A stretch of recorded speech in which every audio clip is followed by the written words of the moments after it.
All right, welcome back to the Bodybuilding Legends Show, and we are here for part 2 of our interview with Shawn Ray. Shawn, thanks for joining us again. All right, John, I'm ready. All right, that was a great interview. Part 1, we got all the way up to about 1992 when Dorian won his first Olympia. So tell us a little bit about some of the guys you were competing against at that time, because when you were coming up, the guys that you were sort of looking up to, Lee Haney, Rich Gaspari, maybe even Mike Christian, those guys were sort of falling away to the wayside now, and you had a bunch of new guys coming up. Kevin Levrone, Dorian Yates. So Dorian wins his first Olympia. What did you think of Kevin Levrone? Kevin won the Nationals in 91 and had a great year in 92, wins the Night of the Champions, and then goes into the Olympia and takes second place in his first Olympia. Yeah, I mean, absolutely. I saw Kevin coming from that New York Night of Champions. I wasn't there when he won that. He beat Porter Cottrell, but he was much improved from winning the national championships. Mind you, that when Kevin won that New York Pro Show, I thought he would be a tougher opponent for me to beat than Dorian. I actually believed that Kevin was going to be the future of bodybuilding. I hadn't bought into the Dorian Yates mystique up until that point. I mean, he was the only guy to stand toe-to-toe with Lee Haney. But with Lee Haney gone, I thought Kevin imposed a different type of a challenge, different type of a physique. Certainly didn't have the back of a Dorian Yates, but he had those shoulders and those arms. And he had a swagger about him that I think was very likable, unlike Dorian, who was more of a blue-collar, hardcore bodybuilder, very quiet, very opposite of me. And when Kevin wound up in Helsinki, Finland, he didn't look like the same bodybuilder that won the New York Night of Champions. And I thought he was beatable from the moment he peeled off that stage. It didn't happen that way. But again, you know, I figured that this is going to be a competition for the biggest guys. And Kevin arguably was one of the few guys that could stand toe-to-toe with Dorian on a size basis in Helsinki. Yeah. Now, what did you think of Dorian winning? Because going into 92, after Lee Haney retired after winning 8 times in 91, the show was pretty much open in 92, and you had to feel that you were, you know, one of the front runners for sure, because you were one, you know, you were a top physique the last few years before Haney retired.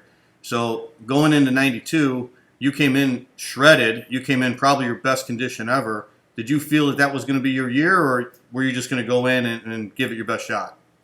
Absolutely, John. When 92 Mr. Olympia came around, remember, this is coming off the winning the 91 Arnold and coming off the 5th place in Orlando, Florida at Lee Haney's retirement party. I knew that I had to come in shredded if I had any chance to beat the guys that were coming in bigger than me. So I did everything I could do just to get the separation and to get the detail. And arguably that was one of the years where the detail came in by comparison to my previous competitions. There were things on my body I hadn't even seen. Yeah. My back considerably came up and was more defined. I had cuts in my hamstrings that I never saw before. It's one of the only contests I ever cramped up with, so I was really dehydrated and very depleted going into that contest.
so I was very confident that I would take out Levrone.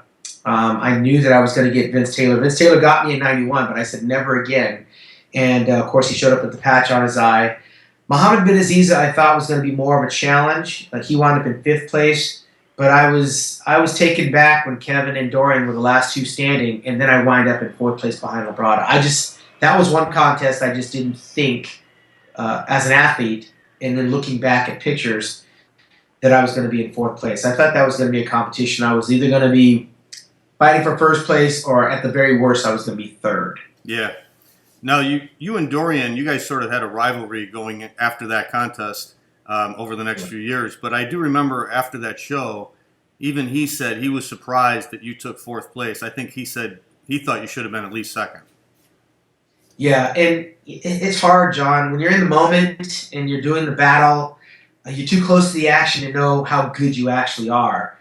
I have a better appreciation for the condition I brought to Helsinki, Finland now, looking back, because it's all hindsight. You can look at the pictures, you can see the video, you can see the different angles standing next to other athletes, and the different pictures from different photographers. And I told you in the very beginning, I'm a bodybuilding historian first. I studied the sport, I studied the history.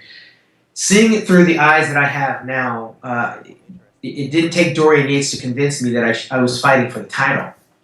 But again, I think my persona, my swagger, my personality might not have been the most likable when it came down to me calling out the champion and questioning what the judges are doing with the direction of our sport.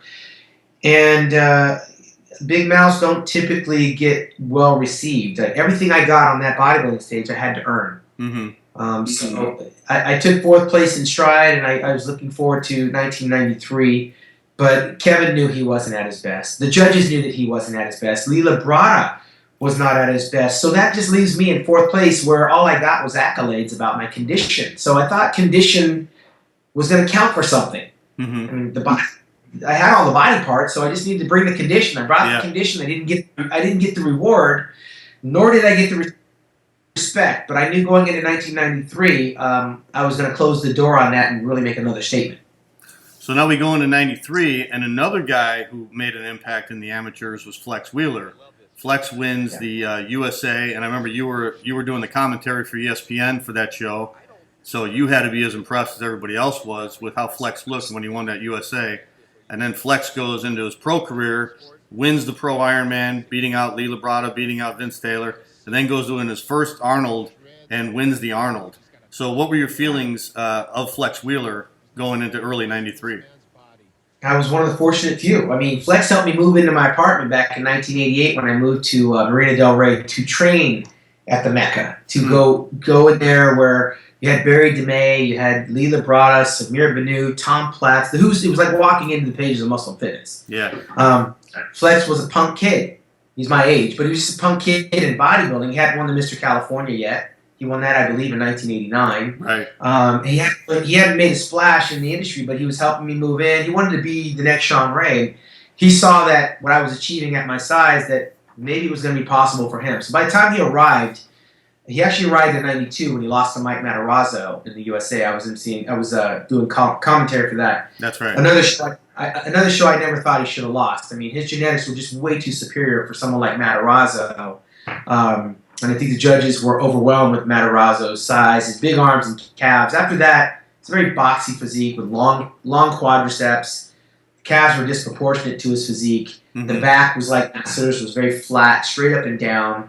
No real shape. Mike was a blue-collar bodybuilder, did the best with what he had, but on no stretch of the imagination should he ever beat somebody like Flex. But with him waiting another year to turn pro, it seasoned his physique. So when he turned pro in 93 at the USA, going into the Olympia, he was an immediate threat. I knew his genetic gifts.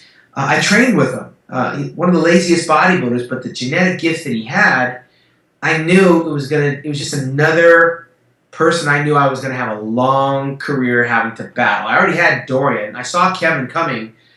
We all knew that this was going to be one of those decades where any of us could potentially win the show. And the whole decade in the 90s showed that. I mean, me, Flex, Kevin, we flip-flop while Dorian dominated, but there was nothing similar about my physique and Flex's or Kevin's or Dorian's. We were all polar opposites with our own little hardcore following, that you had to choose one that you liked, and you had to follow that physique through. I mean, if you liked Dorian, there was no way you were going to like Shawn Ray. If you liked Flex, Kevin could never beat a Flex. So it was interesting to see how good those guys were and that I could hold my own with them. But 1993, when Flex won the USA's, I knew he was dangerous. And, of course, winning the Ironman and the Arnold Classic and becoming the first runner-up in Atlanta, where I wound up in third place, it was, for me, that was a controversy, too. Flex was nothing like he was when he won the Arnold Classic. Let's get that straight in Atlanta, Georgia. At the Arnold Classic in '93, Flex could have won any Mr. Olympia at any given year, including now. But by the time he got to Atlanta, Georgia in 1993, he was not the same bodybuilder. And he had traveled a lot. He cheated on his diet. He laid back, and I get it. I mean, the first 3 pro shows, he came out and he swept, and then he had to kind of cruise.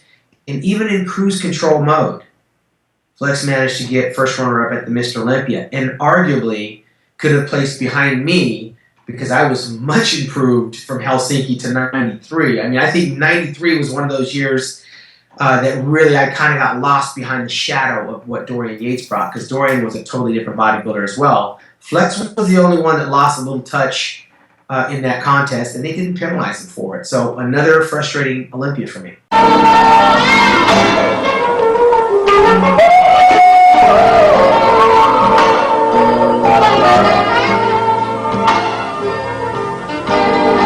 Shawn Ray, США.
Now, we were talking in part 1 about after you won the nationals, how you had to promote yourself through the magazines, and it was so different, such a different world back then compared to how it is now with the internet and everything.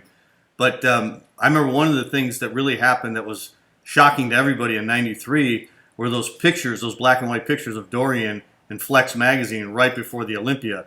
How did you feel seeing those pictures going into the Olympia? I was a fan of those pictures as well. Now, granted, Peter McGough became a very good friend of mine. He's one of the first reporters from England that I met back in 1988 when I first went there. But I also knew that he had a sympathetic ear and a very good, strong promotional bond with Dorian, being that they were both from England. Right. Those pictures getting leaked out any weaker person probably would have just said, "I'm not going to the Mr. Olympia." Right. It was like, if he looked like that in pictures, what's he gonna look like in person? Yeah. Obviously, black and white captures a different type of physique. That didn't carry over to the stage. He looked more impressive, full, and in black and white than he actually did in person on the Olympia stage. But I give him 93 in a landslide. That was his show. He did everything right. Flex Wheeler, I think, kind of snuck in there. I thought me and Dorian could have been battling for first and second in 1993, which would have set the stage for 1994. But those pictures are about as famous as Sergio Oliva with his hands over his head. Yeah. Just as famous as Frank Zane with his hands over his head. Mm-hmm. The pose that Samir Banu does like this, that he made famous, right? I mean, there's certain poses, Boyer Co. with a split bicep. The Dorian and those black and whites didn't have to do anything but pretty much stand there. I mean, I see them just as vivid right now as when I first saw them going into that Mr. Olympia. Very impressive. Right. So how disappointing was it losing to Flex? Because I mean, you were ahead of Flex. He was, like you said, a punk kid coming up, and he was sort of idolizing you. And then in his first Olympia, he beat you, and you were in prime condition again, and you thought he was off. I give Flex all the props in the world because he told me I had him. That's all I need to hear. He said, "You had me, man." I mean, we embraced for a long period of time on that stage. If you go back and you watch that, and he did all the talking. I wasn't asking for him to. But Flex is a phenomenal freaking bodybuilder. I mean, he is my Mr. Olympia. When we go on that stage, I mean, he's got all the genetic gifts that I would want. So if I had to choose someone, I mean, give me Flex's genetics, and I'm Mr. Olympia every day. But losing to him on that stage and him embracing me, telling me in my ear, you know, I love you like a brother. You had me today. Your day will come. It was very. It took the sting out of it. Mm-hmm. I knew I was at the beginning of my career, not the end. I knew I'd have another shot at the title. I knew I'd have another shot at Flex Wheeler. I was not at the lead. I was in familiar territory. I was third in 1990. Here I am, third in 1993. I didn't compete in the Olympia to be top three. I wanted to win. So getting third or second, it was going to pretty much feel the same thing. But losing to Flex Wheeler, that wasn't the thorn in my side. That was me and Flex were supposed to be there. Mm-hmm. You know, one day it was going to be me, one day it was going to be him. But losing to a friend or a frenemy that I considered much more like a brother was a lot easier than having Dorian stand in my way. You know, that was the one that would stick with me. I wanted Dorian. I didn't mind Flex. I needed Dorian. So 93 wasn't a painful year. My pictures spoke volumes in the progress and the muscle maturity I made from 1992. So I knew I was on the right track. 91 I was 5th. 92 I was 4th. 93 I was 3rd. I was headed in the right direction. So it's really hard when you're competing at that level to really find something to hang your head. It was never like a pity party for me. I'm in the Mr. Olympia. What am I mad about? Right. $30,000 for third place. I'm 25, 26 years old. I have absolutely nothing to feel disappointed when I'm in the beginning of my career. Yeah. Now, what did you think about Dorian? Because that was the year Dorian sort of turned things around. I mean, the year before, I think he was about 243 pounds, something like that. He was a little, like maybe 1 or 2 pounds heavier than he was in 91 when he took second to Haney. And, you know, Haney was always around the 240s. But then in 93, Dorian comes in and he's like 257. He's like 15 pounds heavier than he was the year before. And that was really, a lot of people feel that was the year that the mass monsters were really starting to come in because nobody was really that big in that kind of condition before. Well, the mass monsters, they had already arrived. I had already been talking about them. Paul Dillette was there. Mm-hmm. Jean-Pierre Fuchs was coming in. Mm-hmm. Achim Albrecht, the German, was hanging around. Yeah. You had some pretty big guys, you know, that were big for big sake. Mm-hmm. They garnered some publicity. But when Dorian did what he did in 93, I wasn't deterred because it was still a situation where you can't win unless you're in the game. Mm-hmm. This is what I do. When the Mr. Olympia competition's over, I'm on a plane to some other country making appearances. I'm endorsing clothing and gloves and gym chains and supplements and magazine. I was a worker. I mean, this was my business. When the Mr. Olympia was over, I didn't look back. I had to look forward to what was coming. Mm-hmm. And so I couldn't concentrate on what Dorian was doing or not doing with the title. I only knew that if I had that title, I could probably do more. So from September to January was kind of a cooling off period for me because I only needed from January to September to train. I only need 9 months to train. And like Kevin Levrone, we took that time from after the Mr. Olympia to January 1 to set ourselves up to recover.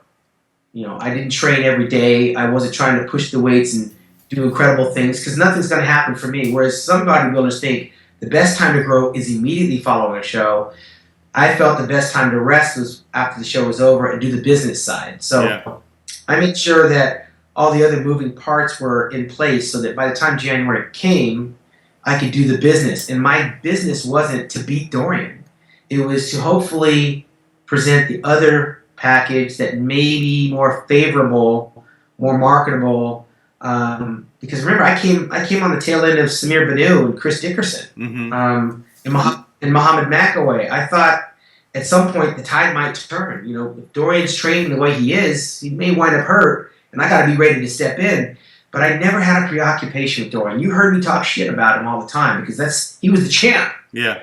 I wanted to make sure everyone heard the flaws and drew attention to the things that were imperfect about the champion because my impression was Mr. Olympia's got to have the fewest flaws. And so all I heard about myself was that I was small, short, and I was narrow. Well, anyone's narrow standing next to Dorian and Paul Dillette. I wasn't conceding. I didn't concede that these guys were better because they were bigger. Because, again, you put me and Paul next to each other, I looked like his bastard redhead stepchild, half his size. And he could chew me up and spit me out. But when we start going pose for pose, you start noticing all the flaws that are in Dillette's physique. Well, I didn't think Dorian was perfect. He had a huge back lat spread. I think his back lat spread for me was much more impressive than his back double bicep. Yeah. He got very dry, grainy skin, really big quadriceps. His arms were not very memorable to me, and I'll tell him, he didn't have the best biceps. 93, they looked great, but he didn't have the best arms. He didn't have the best tricep separation. He didn't have the best shoulders. I mean, when you think of shoulders, you think of like Kevin Levrone or Gary Stridham, but no one ever thinks of Mr. Olympia. When you think about abs, I mean, he was never known for his abs, so that was a strength that I played to. Yeah. Presentation was another aspect that may not have gotten the credit it deserved, but I also knew this is the only signature I'm going to have. My presentation is everything. My presentation is the signature on the Picasso at the end of the day. So I made sure that aspect was taken care of because I couldn't go pose for pose with him, but I could stand next to him on a most muscular. He didn't scare me on a lat spread. He might get me in a back lat spread, but somewhere or another, we're going to have to turn around and hit a side chest. That arrogance and that confidence that I had with what little I was working with is the only reason, John, I was able to stand on stage with Dorian. Because any lesser competent person, they would have wilted underneath the shadow of his enormous size. And I never did. I never yielded and believed that Dorian was a better bodybuilder because he had the title. And that's what kept me in the hunt. That's what illuminated to other people not to be afraid because they're bigger. And I never bought into the theory that bigger was better. I stayed true to what I was bringing to the stage. And I think towards the tail end of our career, that came full circle in my favor. Even though the guys that were bigger continued to get accolades that they didn't necessarily deserve because the judging the people that were judging weren't rotating, they weren't changing, the opinions were the same every year. Yeah. Looking back now, I think looking back now, there's probably a lot of people that wish things might have been different or gone a different way to change the direction of the sport. 93 was a pivotal year. They got the winner right. Flex and I could have flip-flopped, but it set the stage for 94, and I think that's really where I arrived in Atlanta. Yeah. Before we get into 94, Shawn, I want to ask you a little bit about your training because you just mentioned like after the contest was over, you sort of took it easy up until January. So tell us a little bit about how you set up your training for the year, like from January until the Mr. Olympia in September. It was textbook. And by the way, John, I never counted calories. I never had a trainer. I had a guy that introduced me to bodybuilding by the name of John Brown as a teenager, and he didn't teach me how to. He didn't teach me how to train. He told me to follow him. Mm-hmm. And then after that, you kind of learn on the job, training with different people, kind of what works and what doesn't work. But my training was very instinctive. I would train with a young kid, I would train with an old man, and sometimes I'd follow what they do just to make it interesting for myself. Mm-hmm. But I was a high volume guy. I like to get between 12 and 15 repetitions on my workouts. I was strong, but I never challenged my strength. I have no idea what I could have maxed out on a bench, but I also was smart enough to know that it's not part of the judging criteria. I didn't train for 20-inch arms. I trained for complete arms. I wanted the bicep peak of a Robbie Robinson with bicep fullness of an Arnold Schwarzenegger. I loved Rick Valenti's tricep. Rick never made it to the pros, but he had beautiful triceps. And so I would pick bodybuilders that had body parts that when I trained, I imagined myself like them. Yeah, I remember you saying that. Yeah, I'd pick 3 arm exercises, 3 for biceps, 3 for triceps. For chest, I'd pick 4 exercises for chest, 4 exercises for back. There was no order, there was no rhyme, no reason. On any given leg day, I would start with squats, or sometimes I would end with squats. Mm-hmm. When you train twice a day, 15, 20 years, chasing a dream, you've got to be very instinctive, and you got to have a whole lot of variety. I trained at every different gym that was within a 40-mile driving radius. I trained at fitness clubs and hardcore gyms. I never trained in tank tops. You never saw me, I don't think, in a tank top unless I was doing a photo shoot. Mm-hmm. I rarely would wear a T-shirt. I just didn't like looking at myself unless I was ready to get paid. Yeah. You know, I didn't take my shirt off unless I'm studying what I'm working on. But I trained fast. I would bring stronger bodybuilders like Chris Cormier and Flex Wheeler to a workout, and I would tear them up and leave them laying on the ground and go up and do my cardio while they laid there gasping for air. I knew to train within my limitations. They would make me train a little heavier than I would be accustomed to, but I would never get into, I'm going to show them. I never trained to try to show someone. What I trained to do was make them quit. I trained to try to make them throw up, try to make them quit, try to burn them out. That was how I was introduced to bodybuilding. John Brown made me quit and throw up many different times. Mm-hmm. So it was natural for me when I trained with people to pick up the pace. When they wanted to start talking about other stuff, I'd say, count my reps. You can count from 1 to 20, we could train. When I'm training, you're counting. When you're training, I'm counting. There's no time to talk about the BS. There's no time to get distracted. I'm here to try to be Mr. Olympia, and if you're training with me, then I need you to either help me or get out of the way. And it was that type of mentality, day in and day out. Very few days did I go to the gym thinking this is going to be fun. Very few days did I not think about becoming Mr. Olympia. When I look back on the level of commitment I had in bodybuilding as an athlete, I don't have that now. I appreciate it, but it's a very lonely, isolated existence when you're trying to be the best at something, no matter what that craft is, the best lawyer, best doctor, best bodybuilder. It's not a team sport. Yeah. I didn't have a trainer, didn't have a guru, didn't have a girlfriend, didn't have a coach. This was my journey.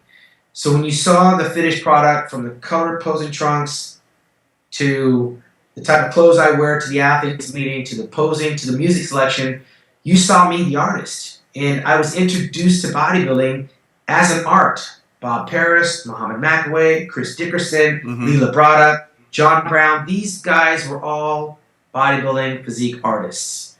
And somewhere along the way, we lost that. But I held true to it throughout my career, and I think it was the only thing that set me apart from a lot of the meatheads that would just eat, sleeping, and training, because I walked to the beat of my own drum. I went through my entire career by myself.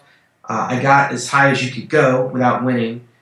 And there's a lot of satisfaction in that. Yeah. And I don't have anyone to share the credit with or share the platform with. When I look around at the things that I've done and the pictures that are on my wall, there's something gratifying doing this with my hands. Mm-hmm. Doing this without having to call my friend and say, hey man, thank you for getting me out of bed and driving me to the gym, and calling up an ex-girlfriend saying, thank you for grocery shopping and cooking all my food.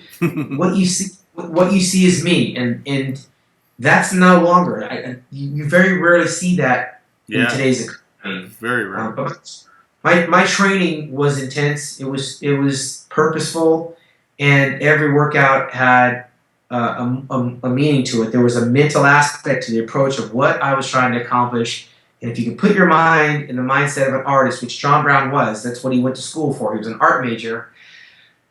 My tutelage carried over into my adulthood and my professional approach to the sport. And I also knew that that prize money check was not going to feed me throughout those lonely months of preparation, that I had to be very diversified. And John Brown, I will give credit that he told me to make sure that I had the business acumen to try to use myself as a product and monetize everything that I do, because that's what this sport does. It takes the product and says, here, endorse our supplements and we'll give you some money. Mm-hmm. Wear our clothes, we'll give you some money.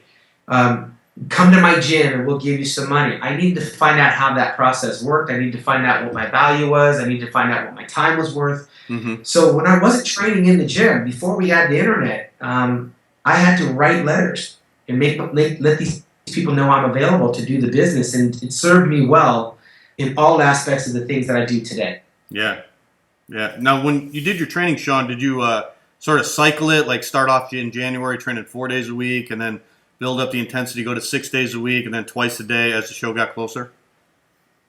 I started 6 days a week. When I started right after the New Year, like a lot of people, that's the New Year's resolution. From January to March was just getting back in the saddle. Okay. Getting used to eating 6 times a day, getting used to going to the gym twice a day. And it would be a slow process, but by the time the Arnold Classic would come in March, now it's time from March until June to put on some size. That's when I would put some weight on the bar. Mm-hmm. That's when I started training a little heavier. That's when I'd be a little more selective about the training partners I worked out with, guys above my status, guys that were stronger.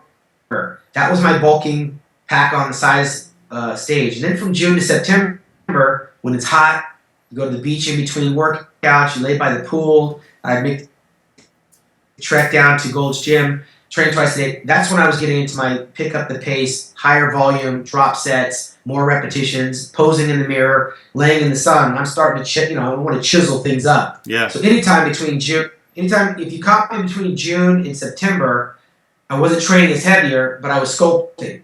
I was shedding the fat. I was doing an hour and a half cardio, 45 in the morning before breakfast, 45 at night before bed, and I was shedding the pounds, and I was sculpting my body during those months. Yeah.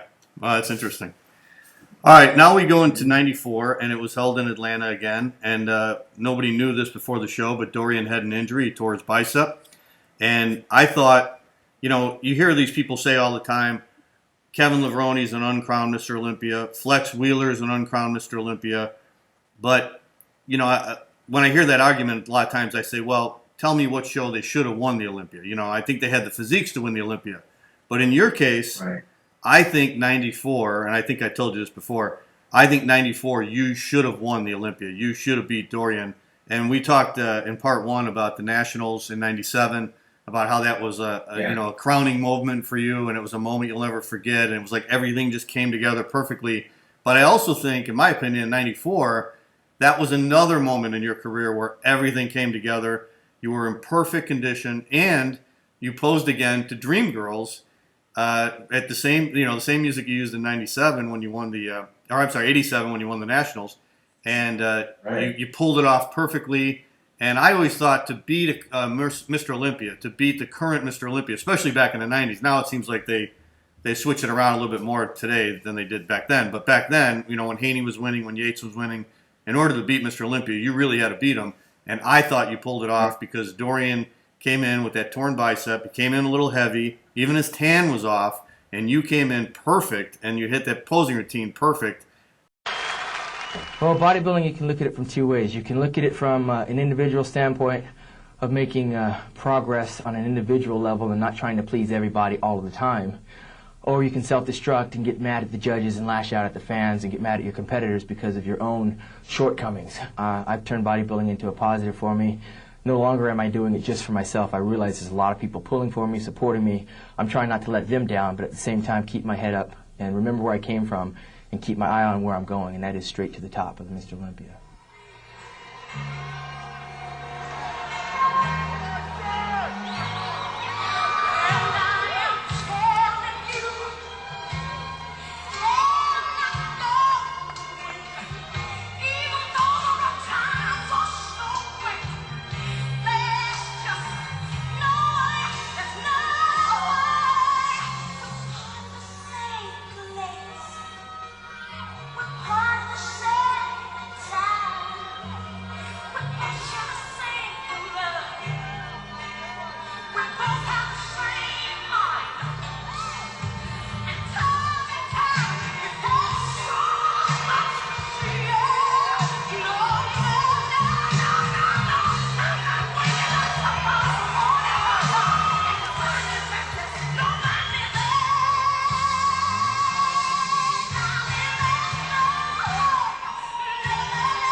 And how did you feel about that show?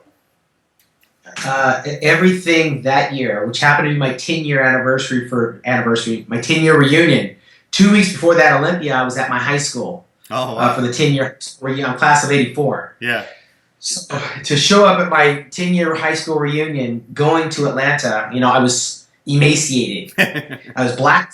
I was as black as this shirt because I was tanning every day. Right. It stays with me because Chris Dickerson told me he used to go back and forth from Santa Monica to Palm Springs, which is about a 2-hour drive, just to lay in the desert sun and tighten up his skin. He says, very important you lay in the sun to dry out your skin and pull that water out. It makes all the difference in the world when you hit the stage.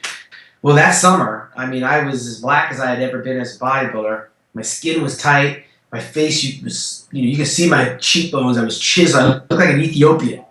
But yeah, I nailed it. I was 204, 206 pounds that year. And of course, Dorian did tear his biceps 6 weeks out. If I had $1 for every time I heard 94 was my year and I could have won, I would have had Dorian Yates' $100,000 prize money. Right. Again, I went from third place in 93 to second in 94. How disappointing was it? It was bittersweet because here I am getting second, a place that I had dreamed about since bodybuilding. I'm getting the silver medal, right? Mm-hmm. Of course, I want the gold, but I got the champion in front of me. He's won in 92. He's won in 93. I'm one more step closer in 1994. Did I feel I should have won? Absolutely. Again, I said Mr. Olympia to me represents the guy with the fewest flaws. Yeah. But if you ask Dorian, he'll say, what pose did I beat him on? Okay, so I had a torn bicep, but where else did I beat him? Dorian's confident to this day that he's the bigger, better bodybuilder because it was ingrained in him through the judges. Nobody can stand next to Dorian. He's just too big. Yeah. But he's not perfect. And if you're not perfect, the judges got to pull some points away. He's not perfect. He's bloated. He's got the torn bicep. The color's all over the place. The posing routine is mediocre at best. It's just not his year. We got to take it away from him because look at the other guy who's better than the last 2 years. Yeah. Who's been hot on his tail. Who did a great performance. Who's complete from head to toe. Where do we take it away from Shawn Ray? Where's the criticism? And so my frustration with 94 is not that I didn't win. My frustration from 94 is the people I respected didn't have any answers legitimate for me as to why I didn't win. I'm talking writers and photographers that cover the sport that know the industry that should have had me winning. The angles that they were taking to try to justify Dorian's win was a little bit frustrating at best because they don't want to go against what the judges said. Yeah. But they sent a message loud and clear. Yeah, Chris Dickerson won the Mr. Olympia in 1982 with some torn body parts. It was a different ballgame. Who did he beat? He beat like Tom Platz, I think, no one was really Samir Banu was watery in 1982. But in 1994, it would have been a little easier to digest if they said, Shawn, you were just a little too soft in the glutes. You were just a little. Your thighs were a little bit too watery, or your arms were down. You could have been this. You could have been. I didn't get anything to take home from 94 to make me go back to the gym and work on. Yeah. All I got was, you look phenomenal. Everything was perfect. After prejudging, it's like, you got to win this freaking show. So going into the finals and breaking out the Dream Girls posing routine that got me into pro ranks to begin with, I was as confident and as cocky as any 27, 28-year-old could be at the time that was my title. Yeah. That was my show. That was my stage. This is my audience. Dorian's going home a loser. I don't know the last time that Mr. Olympia got beat in head-to-head competition. I do know. 1984 when Lee Haney won his first Olympia. Yeah. That's when Mr. Olympia got beat. He beat Samir Banu. But now it's 1994. 10 years. Leading into that final call-out, and it was just me and Dorian, it took everything in me not to pull a Flex Wheeler of 1998 and turn my back. I stood there, and I respected the champion. I had to respect the decision, and I really couldn't go after him on a verbal assault. I didn't go after him until 96. That's another story, but I went after him later on because in 1994 I just thought, it's politics. This is part of the sport. I'm a grown man. This this is what it is. You know, I'm second. I'm going to get him next year. And, you know, sometimes next year never comes, does it? Yeah. So I was this close to realizing my dream. And had that dream gone my direction, bodybuilding as a whole might have gone a whole different direction. Yeah. It's not a shoo-in that 1995 that Dorian could have done what he did if the criteria for being Mr. Olympia had changed in 94. But I was definitely, arguably, part of one of the more controversial Mr. Olympias that will outlive me in conversation in bodybuilding folklore. So I'm just grateful to have been there in the fight and not come out with any injuries. And also, you know, I had a lot of venom against Dorian because I blamed him for winning, which is ridiculous. But I blamed him. I had to answer to my fans and my friends and go on seminar circuits where people are going, "How did he beat you?" And it just gets very negative, and I'm a positive person. I'm a very positive person. I'm glad I got to know Dorian later on. But in 1994, Dorian was my Osama bin Laden. I mean, he was one of the more hated guys on the planet. It was simply because he had the trophy that I thought was rightfully mine. Yeah. Well, going into that show in '94, though, Shawn, did you feel that was your year? I mean, you're going to Palm Springs, you're getting super dark, you're leaning out. I mean, did you feel going in the last month that this time I'm going to win? Is that why you use the Dream Girls tape? Yeah, I mean, you got to remember, Flex got in a car wreck and almost died. And me and Flex were training together. Flex, he rolled his Mercedes 110 miles an hour, 140 miles an hour. Wow. On the 10 freeway going towards Gold's Gym, and he wound up in the hospital, broken neck and all. And I handed it to him. My birthday's always right prior to the Mr. Olympia. He drove out, had his girlfriend drive him out to my condo in Newport Beach, and he helped me go through my mandatory poses. And, you know, here's a guy that was there in 93 that's telling me he didn't believe he could beat Dorian, but he's looking at me saying, I could. He's like, I couldn't beat him in 93, but you could beat him this year. And this is Flex he had a neck brace. He's about this big, and he just beat me the previous year. I mean, he was Mr. Olympia, in my opinion. I thought, you think so? He's like, he doesn't have this, Shawn. You have stuff on your body this year that you didn't have in 93. And I thought I'd beat Flex in 93. So I went to that show really cocksure that I was doing this for me and Flex, because he was just as much Flex's nemesis as he was mine. Yeah. And we needed to bring that title back to California. I mean, we were everything that Dorian wasn't. Me and Flex were all about cars, fast women, and Hollywood, and all the dreams that we were going to do as Mr. Olympia. We had this one big guy over in England that just came in and took everything and disappeared every year. So mentally, Flex and I were on the same team in 94. And, you know, I'm calling home telling Flex I got him and prejudging I got him. And then he's calling me back saying, yeah, my friends are there telling me that you got him. You got to pose your ass off. And at that time, I thought posing meant something. Yeah. You got to remember, me and Flex and Vince Taylor and Labrada, all of these guys, we thought posing counted for something. Yeah. And so I know that if this is a close contest, we're going into the finals. If it's close, I'm about to run away with this title. So my fantasy reality was nothing's going to stop me. Because when I hear that song come on, I'm going right back to 1987. I'm going to do it like nobody's business. And I'm going to leave these people. John Brown used to tell me, he said, Shawn, you got to leave the girls crying in the first 3 rows or you haven't done your job. And I'm going to make a girl cry. He says, you got to make love to the stage, man. You got to make love to the stage. I went out there, John. My mom, my sister, I made love to that stage and had them screaming and standing up. And, you know, Atlanta's not my hometown. So for me to get the kind of response coming off of prejudging, I thought Dorian is in for a world of hurt. So I was really brought back to reality when I was announced in second place. But again, bittersweet because I'd never tasted second place. I went from 4th place to 3rd place to 2nd place, and now I know it's a matter of time. Now, in my mind, I'm young. I got time. That title's mine. I got Joe Weider putting me on the cover of all of his magazines. I'm more popular than I've ever been. I was dating Brooke Burke at the time before she became Brooke Burke. But I had the hottest girl in the building. Life was good. I was living in my house that I bought with my Arnold Classic check.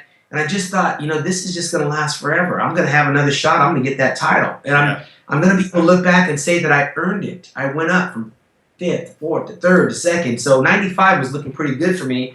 And 94 was in my rear view when I left Atlanta. Yeah. Well, 94 was awesome. I just watched that routine the other day on YouTube, and man, you nailed it. Right? You know, you did every pose perfect.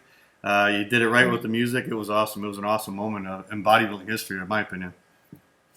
Yeah, I mean, it stands out. It stands out as one of my, you know, when you talk about synchronicity and everything coming together at the right time. And I think back on my bodybuilding career, that was a very memorable year for me. Even in defeat, it was still a victory for me.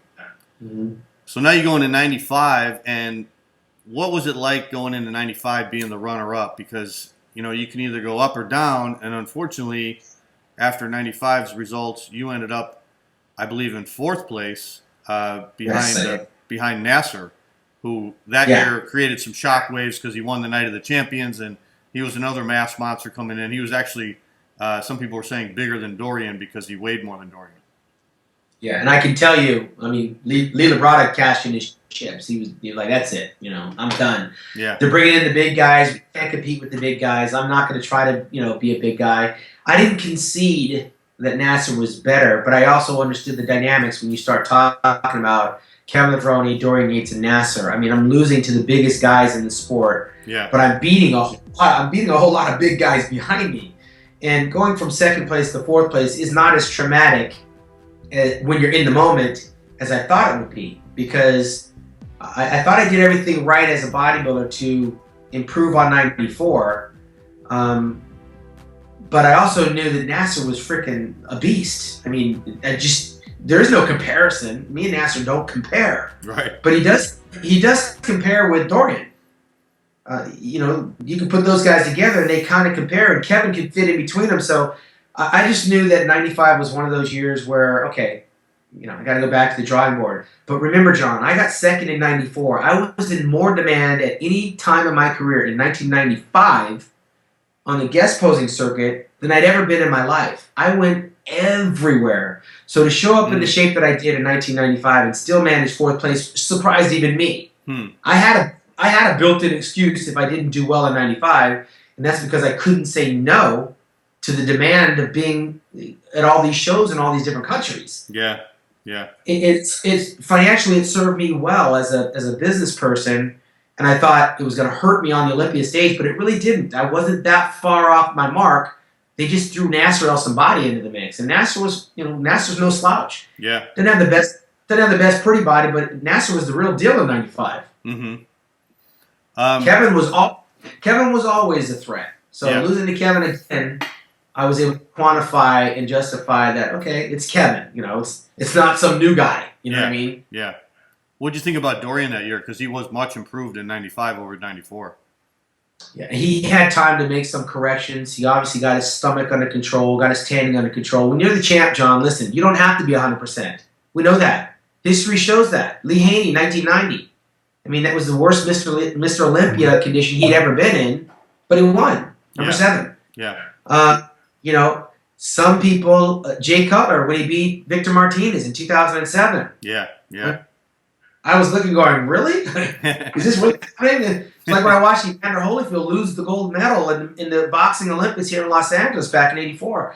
Some things just happened. So when Dorian showed up and he looked slightly better than 94, 10% better, maybe 20% better, it wasn't that hard to do. Mm-hmm. He was already Mr. Olympia when he was way off. Now he's Mr. Olympia when he's slightly on. Yeah. You know? So I can deal with that. 96 now, you decided to go back to the Arnold Classic, which was unusual because before that you were just doing Olympia after Olympia after Olympia and just peaking just for the Olympia. But then you go into the Arnold Classic in 96 and unfortunately take 5th place behind Kevin, who won, and Flex, and Paul Dillette and Vince Taylor, guys who you would normally beat. I was never going to compete in 1996. Flex Wheeler was. And in January, I believe, I think this show was in February, and I was training with Flex. And in January, I listened to one too many people saying, look, you only have to beat Flex. Flex is like the only guy you have to beat. And I'm thinking, yeah, you're right. I have to beat Paul. Paul's not going to beat me. Chris Cormier's not going to beat me. I mean, Vince Taylor's not going to beat me. Yeah, so that's where I thought, let me go in here and get this paycheck. Yeah. That was the one time, that Ironman, that Arnold Classic, That was the one year I competed for the money, and it didn't serve me well. Mind you, I was off. I got third. And then when the Auto Classic came around, I got fifth. Yeah. Even halfway trying to whip it all together, I was still beating guys that prepared all year for that show. Yeah. I knew that if I let that fester and leave it at that, then guys like Chris Cormier and Vince Taylor and Paul Dillette would have bragging rights. And the gym is just too small to give them the bragging rights. I mean, Paul Dillette's got one of the biggest mouths in all of bodybuilding. Chris Cormier and Flex, they would never let me live that down because I told Paul he'll never beat me. 1993 is when I first saw Paul Dillette, and he was a freak like Victor Richards. When you first see him, holy crap! Yeah. But I also saw the weakness. I said, Paul, if you ever beat me in a show, I'm quitting. So here I jump in the show. I'm not ready for it. I did it strictly for the money. I think I got like $3,000 at the Ironman and like $10,000 in Columbus, Ohio for 5th place, and everyone wrote me off. Yeah. They jumped on the bandwagon. That's it. 95.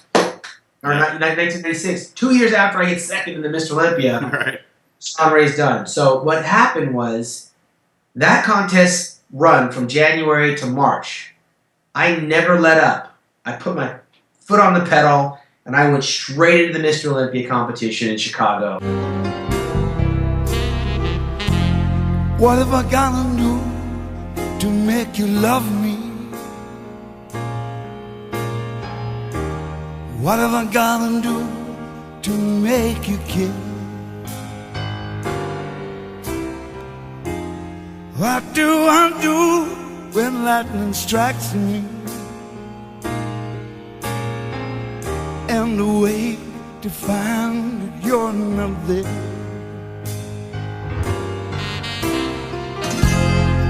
What do I do to make you want me? What have I got to do to be heard? What do I say when it's all over? And sorry seems to be the hardest word. It's sad, so sad. It's a sad, sad situation, and it's getting more and more absurd. It's sad, so sad. Why can't we talk it over? All it seems to me, sorry seems to be the hardest word.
What have I gotta do to make you love me?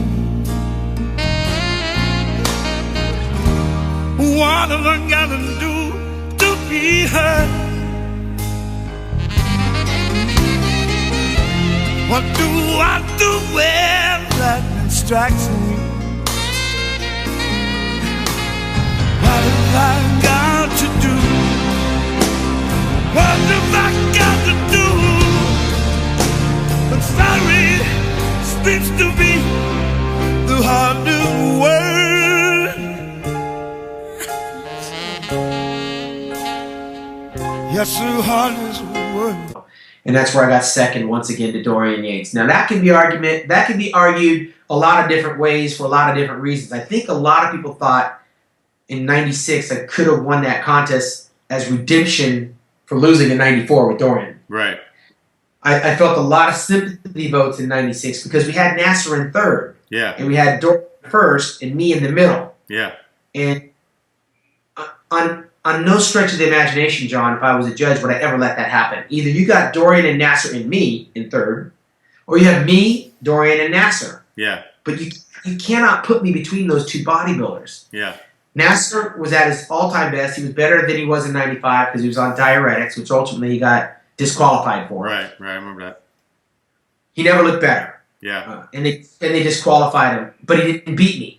So now there's just me and Dorian left. And I thought that was a very strange alignment because either it's going to be me winning and Dorian and Nasser second and third, or I'm going to wind up in third place. And I could have swallowed that pill very easily. But with me in second place, it really did drive home to me that I was never going to be Mr. Olympia. Yeah. It was never going to happen. This is what it is. I am right in the middle of Dorian Yates's reign of terror, just like Lee Haney did from 84 to 91. Yeah. And I just got to hold on for the ride and maximize my time here and be one of the top bodybuilders. My dreams were crushed in 96 as far as becoming Mr. Olympia, even though I knew the following year was going to come right here to Long Beach, 30 minutes away from me. There was nothing I was going to be able to do to become Mr. Olympia. So that's when it became a business, and that's when it was no longer fun for me. That's interesting. Lee Levrone said the same thing. I think it was after he lost to Lee Haney in 1990, I think, when they did the drug testing. He thought after that show, he thought he's never going to beat Lee Haney. It's just more of doing it for himself and maximizing his physique and doing the best he can.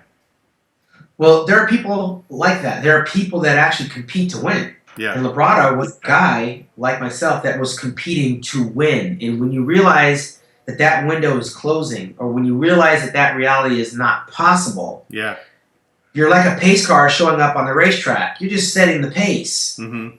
You're the rabbit in the mile. You go out and you start it off, and then everybody else comes along, and then you're just part of the ceremony. I knew coming home to Long Beach that I got one more shot.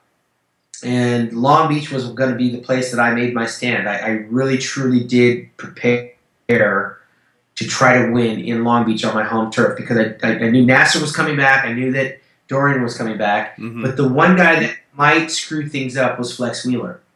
And I was training with him for the Arnold Classic that year, 97, that he won. And that was in March. Along with my friend my friend Richard Longwith, who won the Orange County and he won the California. He was a buddy of mine, and we were trying to get him to turn pro, but he went into some health issues and had to go back to business. So his bodybuilding dreams disappeared. But me and him and Flex continued to train. When May came along, something struck in my head that I'm not going to help Flex beat me. I can't. This is a business. If I keep training with him, I'm going to have to keep doing the work for him. And I really was doing a lot of work for Flex to win that Arnold Classic, along with the German pro. And when the Night of Champions came, which is when I was flipping that switch in the month of May, Flex called me up to train with him. And I said, "No, I can't help you. I'm not going to train you to beat me. I'm gonna win this contest." Right. He did not like that, and that was the first stone. That's when I started talking about his calves. Now, did Flex have calf implants? I'll clear it up here and now. No, he did not have calf implants. It's 5 o'clock. But something was funky with his calves, and I just decided to call them calf implants. So I put the pressure on and turned up the heat. I had Wayne DeMilia harassing him for x-rays, and it was just getting in his head. It was like Arnold Schwarzenegger messing with Lou Ferrigno. Yeah. And Flex was right. He was right, very insecure. You know, he didn't know how good he was, but he was good enough that he could beat me. And so I played my game to the hilt. Flex wanted to kick my ass. Flex wanted to find me some. He wanted to come to my house, knock on the door, punch me, that I fall back, close the door behind me, beat me up in the house, mess up my face, and leave. So that when I showed my face, everyone knew that I got beat up. But I would be the only one that knew that he did it. And then it would be up to me to say that he did it. Right. So those are some of the stories he told me later on. I'm glad it never happened. But I got in his head so bad that literally it took him out of the 97 Mr. Olympia. So he was out. Now I got to beat Dorian. I wasn't thinking about Nasser because I beat him in 96. And what happens? Pop. Dorian tears his tricep going into the show. Right. Of course, it was music to my ears because I knew that his training style would tear his body apart. At some point, something's going to snap, something's going to break. So when the bicep came, it wasn't too long that the shoulder, the quad, the tricep, he lumbered into the Mr. Olympia in Long Beach. And when he got undressed, it was the last person to get undressed. I was like jumping for joy. I felt like Kevin Levrone when Gunther Schlierkamp beat Ronnie Coleman in Louisiana. Yeah, Kevin Levrone, he jumped out of the audience and jumped into Gunther's arms like, oh my God, someone did it. Well, when Dorian got undressed in 97, I thought, this is going to really happen. This is happening right here. I got my whole family. I got my whole entourage. You know, John Brown's in the house. Yeah. When they turned around and I wound up in third place, and they had Nasser and Dorian on the final call out was Nasser and Dorian at prejudging. When that happens, Wayne DeMilia said that. That's what I thought was going to happen in Chicago. And when it didn't, I thought, well, okay, we're coming to Long Beach. Dorian he actually looked the worst he'd ever looked as a Mr. Olympia in 1997. Yeah. That should have been a call out with me and Nasser. Because Nasser held on to a little bit of what he had in Chicago, size-wise. Not conditioning-wise, but he was big. He was right there with Dorian. Yeah. And this is an opportunity for the judges to do something that's right for the sport. Right. So Nasser could have been Mr. Olympia that year, and I would have been able to concede saying he's just too freaking big. I mean, I can't compete with a guy that big. You got to give him the title. And I would have been happy with that. But to give it to Dorian, and you can pick him apart with the things that were wrong, that was one of the biggest injustices on our sports scene to date. And it's not Dorian's fault. He was the benefactor of a flawed judging system. Yeah. He benefited from that. Nasser was never the same bodybuilder after that. Nasser turned into what happened to Burl Fox after 83. His mind, Mike Minster in 1980 at the Mr. Olympia, they couldn't digest the gravity of the defeat and the depression that comes with losing. Yeah. Where I was third place, the judges sent me a loud, strong, clear message. It ain't happening now. It ain't ever going to happen. I turned into business mode. I got third place. I took my lumps, and I went about making the money in bodybuilding, and was going to ride it out until I found something else that I fell in love with more than bodybuilding. And I just became pretty much a businessman on autopilot. But I will tell you, I attacked that stage and that posing routine the same way that I did in 1994, in 1996. I mean, I loved being on that stage in Long Beach. He is the former NPC national champion, and his name is Shawn Ray. Shawn Ray, one of the world's most popular bodybuilders, coming onto the Olympia stage. And here is Shawn talking about winning the show. One day I would walk away from this career as Mr. Olympia. It just happened to come full circle in that I got second place in 96, and it came to Long Beach, 30 minutes from my hometown of Placentia. The expectations are there, the changes in the wind. People now want to see size and shape. I think the fans are screaming for something different, basically because the freakiness doesn't last long. It starts to wear off. The challenge has been made. It was set down last year. It was set down in 94, and I think now is as good a time as any. At 32 years old, I think I've come full circle, focused, trained hard, and was very, very disciplined. And I know I'm better than last year. So if the champion didn't do his homework, I'm coming to take my title. Well, the champion he is referring to, of course, is Mr. Olympia Dorian Yates, who always does his homework. So once again, Shawn has another battle on his hands tonight. Pound for pound, one of the toughest competitors ever.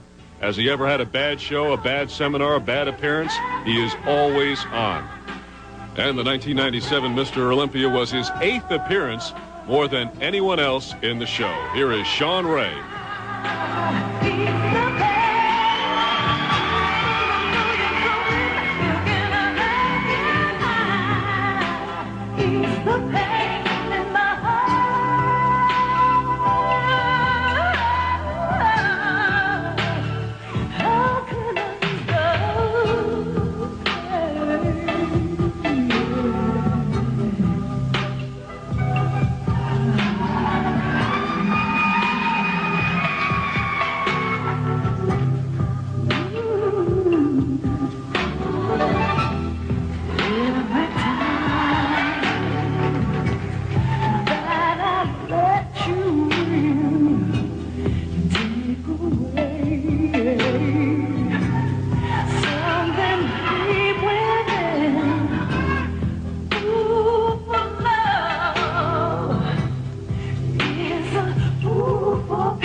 couldn't stand was that it was a 2-day event. And it was the first time that the Olympia was a 2-day event. We had prejudging Friday and the finals on Saturday. Wayne DeMilia brought in, I think it was Dana Carvey, and as one of the comedian master of ceremonies. They tried to make an event out of it. I think they even brought back the masters or the women or something with that weekend. And, you know, there's a lot of other moving parts going on. So to watch Dorian go out, that was his last Olympia, to watch him go out in that condition, if we relate it to boxing, would have been like watching Mike Tyson beat up Larry Holmes. Mm-hmm. It would have been like watching Larry Holmes beat up Muhammad Ali. Right. Only difference is those champions lost and this champion won. And that was really the crime of the century as it relates to bodybuilding and Mr. Olympia in 1997. That was a title that Dorian Yates could have easily given back, and we probably would have got a standing ovation from the fans. Yeah. One other thing I got to ask you, not that I want to ask it, but as an interview I have to ask it. What happened with Flex and the Ninja story? So he came clean with the Ninja story. He actually was so frustrated with his condition. If you look at the Battle for the Olympia that Mitsuru Okabe was making back in those days, yeah, I saw that. I was the first guy that he did in 1996. But when we got to 97, if you look at it, he followed Flex around the gym. Flex is carrying around like a gallon of water. Mm-hmm. Flex is lifting up weights. Flex is posing. This was all after he said that he got carjacked. Yeah. When you listen to the audio, the video footage was shot after he got supposedly carjacked, but he showed up at Mr. Olympia with a soft cast on his hand. They allowed him to address the audience, something that Wayne DeMilia didn't let me do in 1989 when I had medical documentation. Right.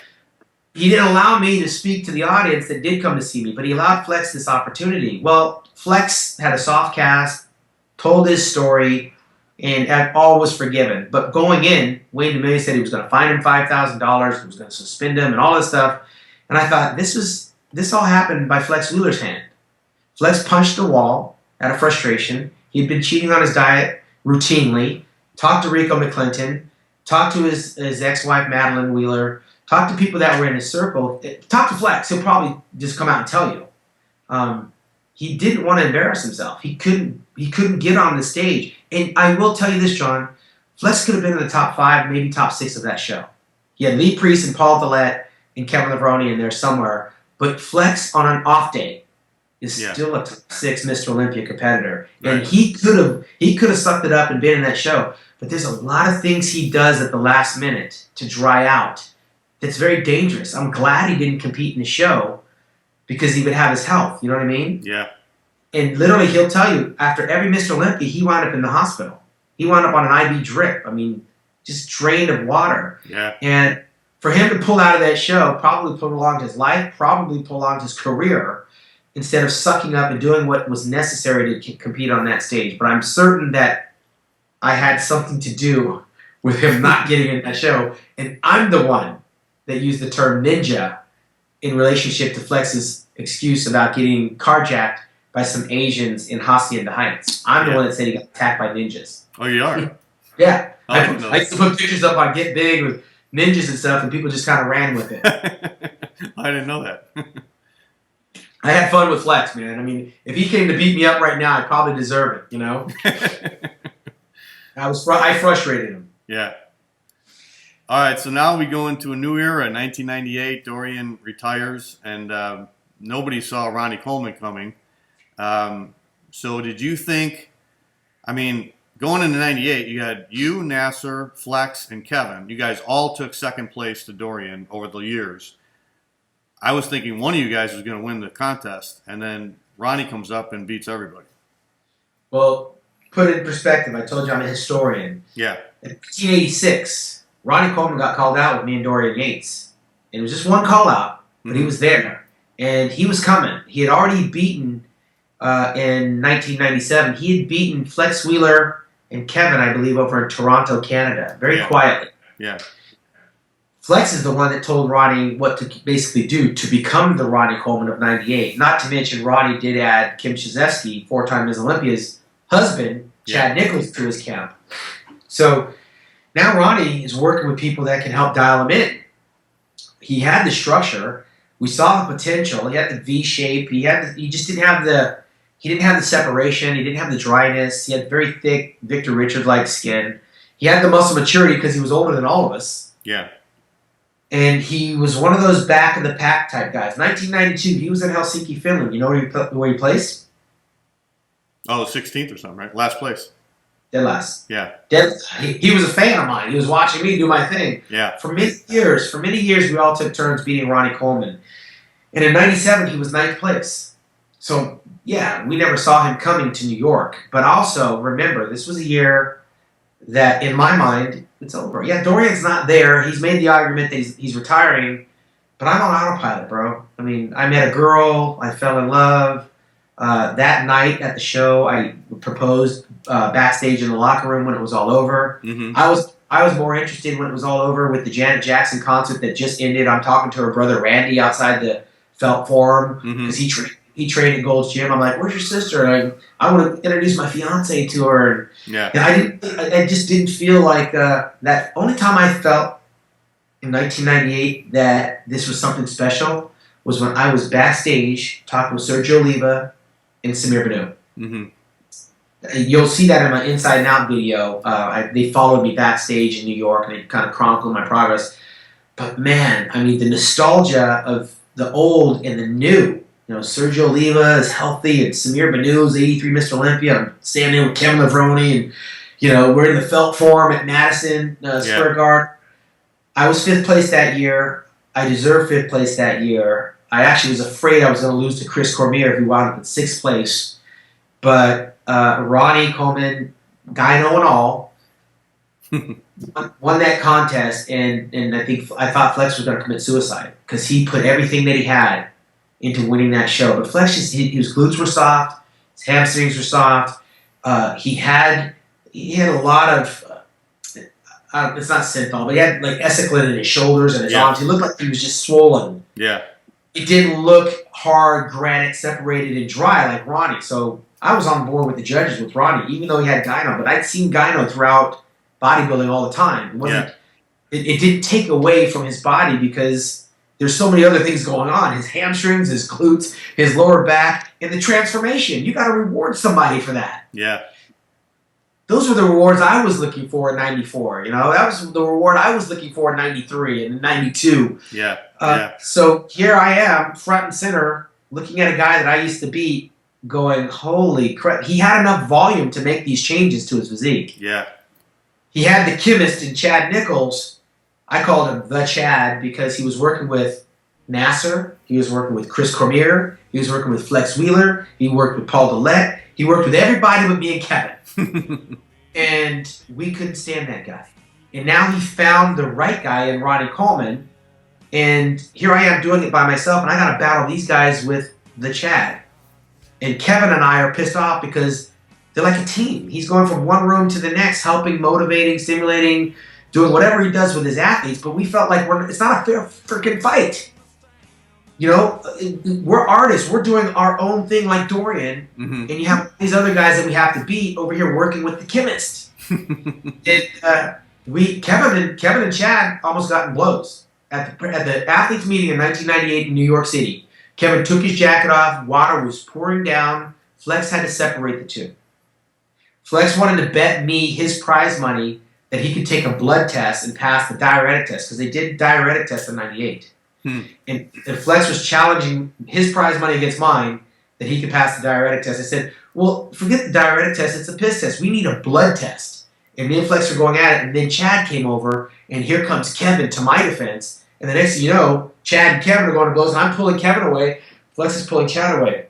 Very interesting. It was a very interesting sidebar that was rooted in Kevin and my opinion that it's not a fair fight. We're doing our own thing to put it on the stage, and all of those guys have the Chad doing whatever he does. And we got to compete against that, and then we see Ronnie Coleman, and we're like, holy crap, we're never going to beat that. And of course, we never did. Yeah.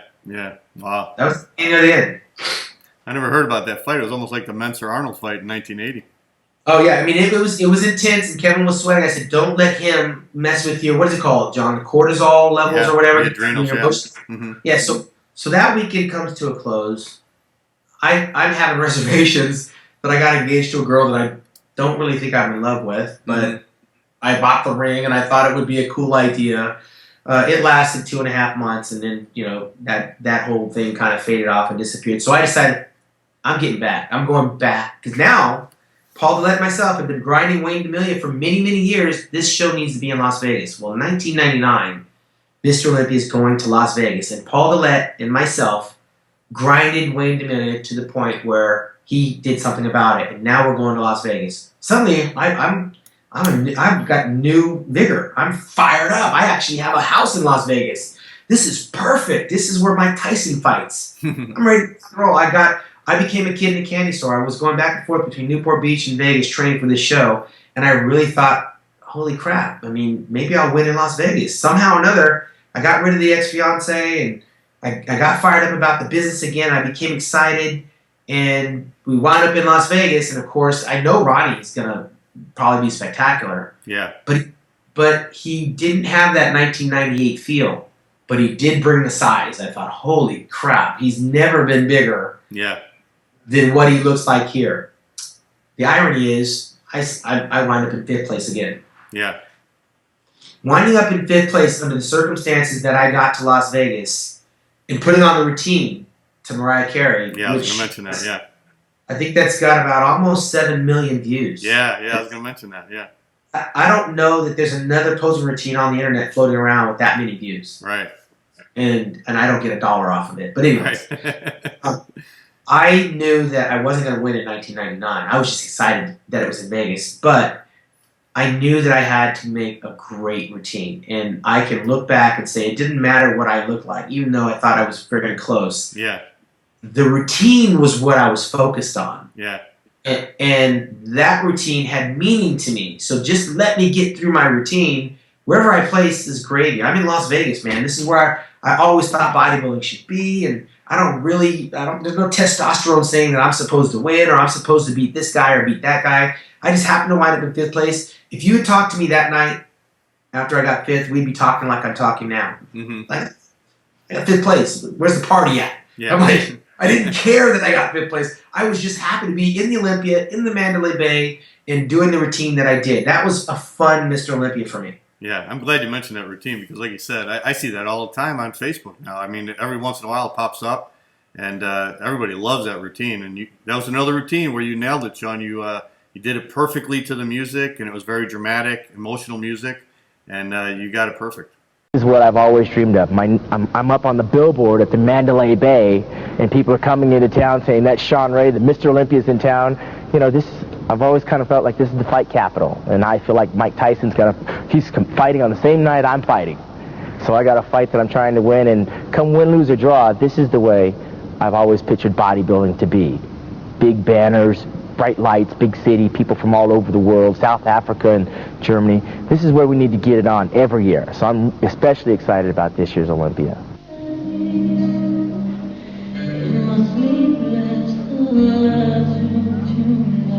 If it wants to love you, then my heart doesn't want to let me back. 'Cause I'm finding you and I won't go without you by my side. I give my all to her, just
I think, John, along the way, when you realize that you can't win, you got to leave a footprint.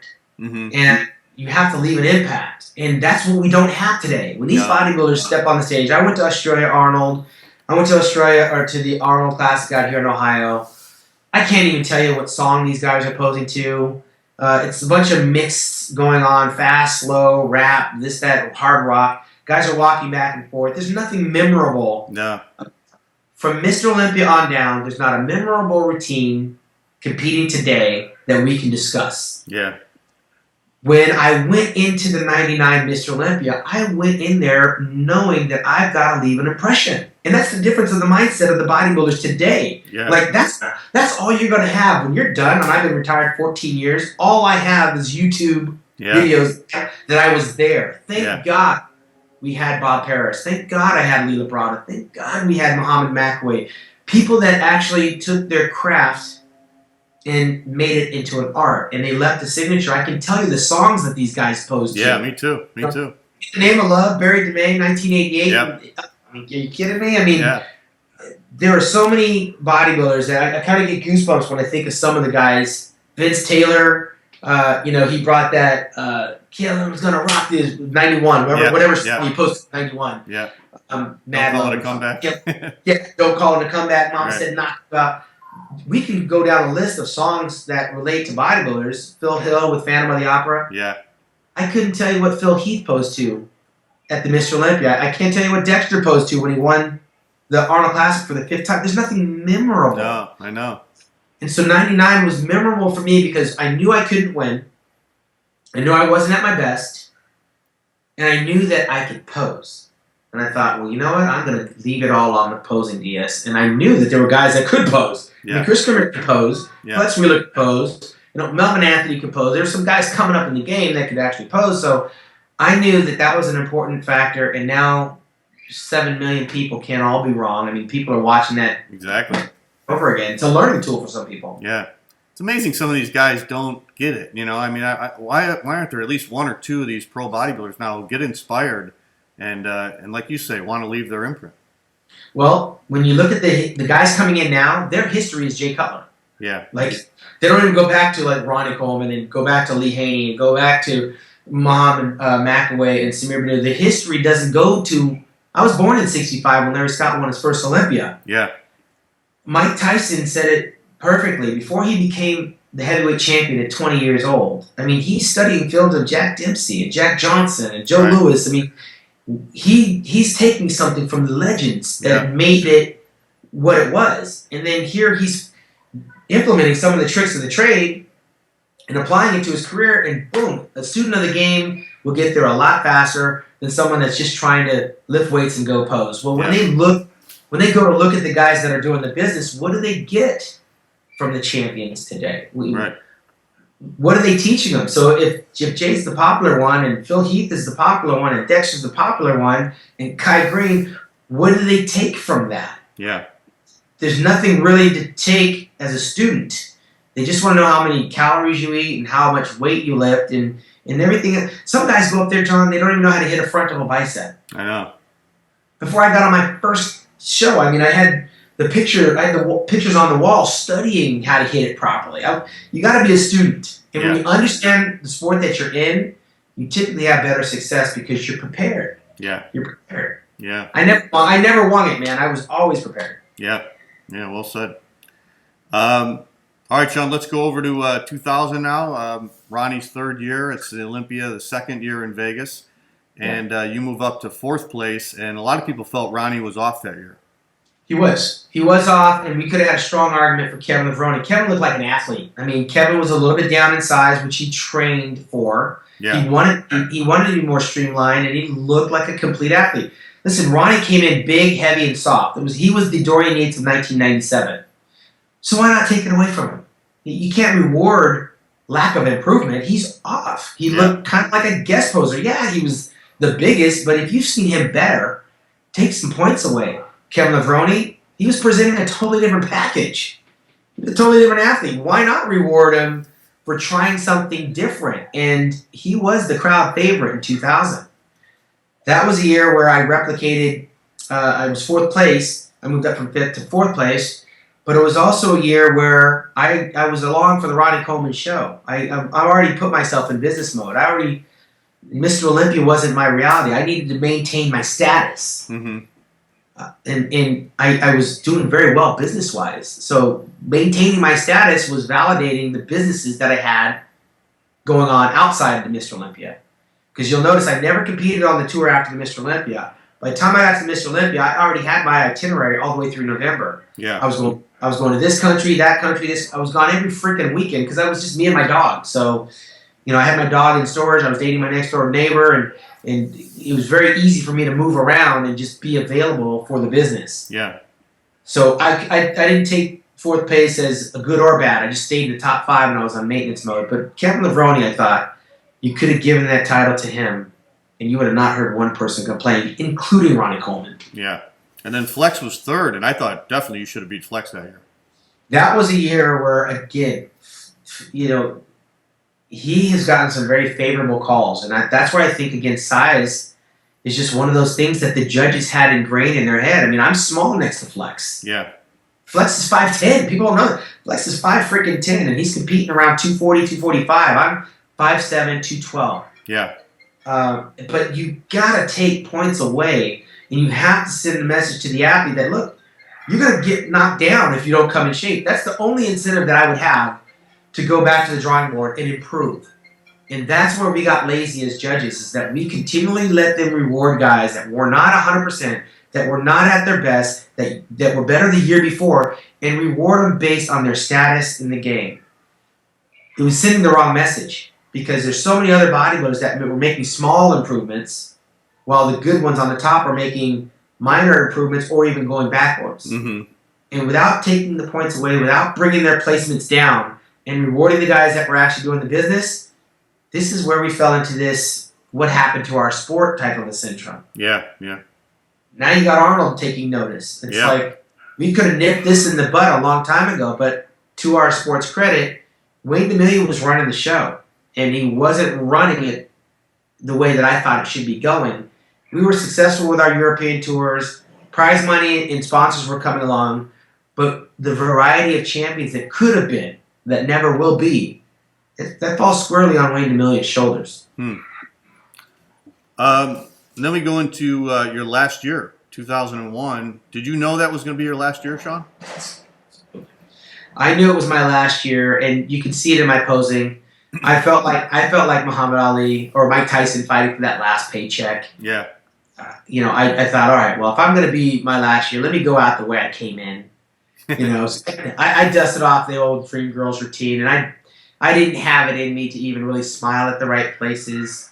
I didn't have it in me to fake it. I'm not a good faker, but I like to say I went through the motions, because I knew that it wasn't fun training for the Olympia. I kind of slightly injured my hamstring on some stiff-legged deadlifts 3 weeks out. I was kind of limping into the show. I felt defeated. It was one of the first times I felt lonely as a bodybuilder. And I also felt something was missing. There's got to be more to this than just eat, sleeping, and training. I started wanting to find out what it was like to, be out in the world, to fall in love, to not have to get up at 6 o'clock in the morning, to not eat 6-7 times a day. I got to a point where I know I'm not going to win, and I could probably do this another 5 years. I was 35 years old, John. Yeah. I felt like I had a condo at the beach. I had a house in Yorba Linda. I had a townhouse in Las Vegas. I had cars at all 3 residences, motorcycles. I'd been all around the world. Something's missing, Mm-hmm. I got my dog. And I knew. I'm watching my nieces and nephews grow up. I'm watching friends raise families. I'm watching Lee Labrada and Lee Haney with their kids. That's what was calling me. It was calling me. I just didn't know how I was going to get there. I felt at that time like bodybuilding is standing in the way of that. And if I don't make myself available, it's just not going to happen. My dad's getting old. Are they going to see me? Are they going to be able to see their grandchildren? I'm the last of 8. Right. And so all these things are weighing on my mind. Am I financially ready? Can I condense? Can I sell the condo and get rid of the place in Vegas and knock down my mortgage and feel like I can stay in this industry and support a family? So there was a lot going on in 2001. And when I got to that press conference, John, it all came out. Hey, I'm glad you mentioned that. It crescendoed at the press conference because I was like, I'm quitting anyway. Yeah. I'm surprised I didn't feel like this. You know, I was up to here with some situations that were taking place. Yeah. I'll set up the scenario, and then you tell me what you think. All right. I knew Kevin Levrone hadn't registered to compete in the Mr. Olympia. They demand a contract like in the month of July. I knew that he didn't register with the IFBB, and they literally threaten you with fines and penalties if you don't sign up by December whatever of the previous year. By January 15th, they're going to impose a $500 fine if you haven't renewed your $200 IFBB Pro card, your membership card. You're not going to be able to perform at any NPC shows as a pro unless you register your IFBB card. And I knew Kevin did none of those. And Kevin's my friend, but he's also my nemesis. He also lives in Maryland, and we're not hanging out together. Right. But it's a business, and that's why these rules are in place. So we get to Las Vegas, and I find out that Kevin never got an IFBB card, never paid. I found out that Kevin never submitted his Mr. Olympia contract. I'm in Vegas, and I know this. I pull Wayne D'Amelia aside, and I tell him, I said, are you going to let this guy compete? Wayne's response was, it's out of my hands. It's his boss that wants him in the show. He's employed by Joe Weider, just like I am. What am I going to say to Joe Weider? Hey, Joe, what the hell? So I never saw Joe to say that. I'm talking to the president of my federation that's threatening everybody with suspensions, that suspended me for a full year, that enforced the $90,000 or the $60,000 failed drug test in Columbus, Ohio in 1990. And now I'm telling him, are you seriously going to let Kevin Levrone in this show? And I tell Kevin to his face. And Kevin knows I lobbied in 2001 to not allow him to compete because I knew he was a threat. But the rules are in place for all of us, not for me. Why have these rules if you're not going to enforce them? And so, yeah, call me a snitch, call me a tattletale, but I was following protocol. We get to the athletes' meeting. Guess who's 15, 20 minutes late to the athletes' meeting? Kevin. He gets chewed out like the redheaded stepchild. Wayne D'Amelia embarrassed Kevin Levrone. I thought Kevin was going to knock him out. Yeah. Wayne D'Amelia talked to Kevin like he could fight Kevin, and Kevin would crush him. Kevin shut up and just took it on the chin, man, and he, because he knew that he probably shouldn't even be in the show. He was late to the meeting, didn't have the contract, wasn't even a member, and there he was, smug. And I thought, there's no way Kevin is in shape. I saw pictures of him 3 months before. There's no way he's in shape, so let him in. Fuck it. Let him compete. They do. Then we get to the press conference. This is the one and only press conference that's ever been videotaped and that has ever been sold on record. Yep. Deshae Eber, who I thought was a pseudo-friend, we communicated on the phone. She was the state chairman of Texas at the time. Yeah.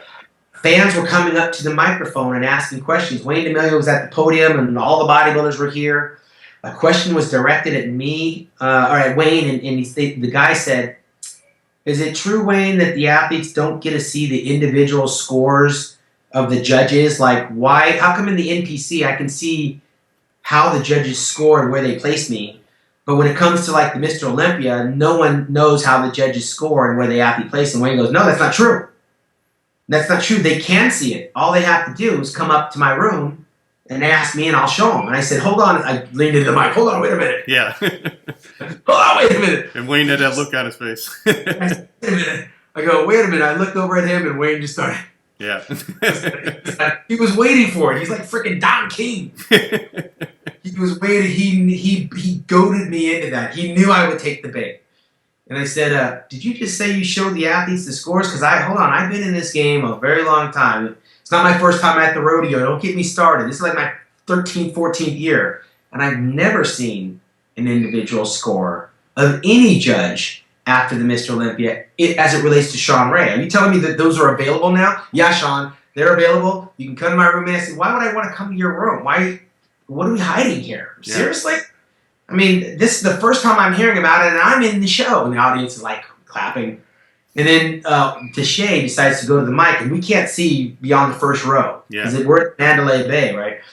Deshae said, someone said, you guys are just complaining because you guys can't beat Ronnie.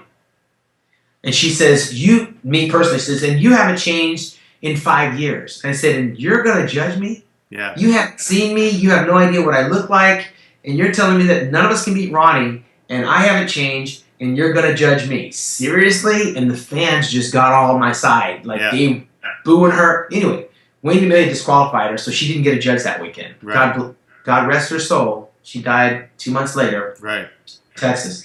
And she was up until that point a friend of mine. I didn't know she was on medication. She was on medication. She was loopy, and she probably never should have opened her mouth, but she was on some type of something. And she goaded me into an argument with her that was very transparent of some deeper issues. If judges felt that way, the athletes suddenly now know they're never going to stand a chance. Right.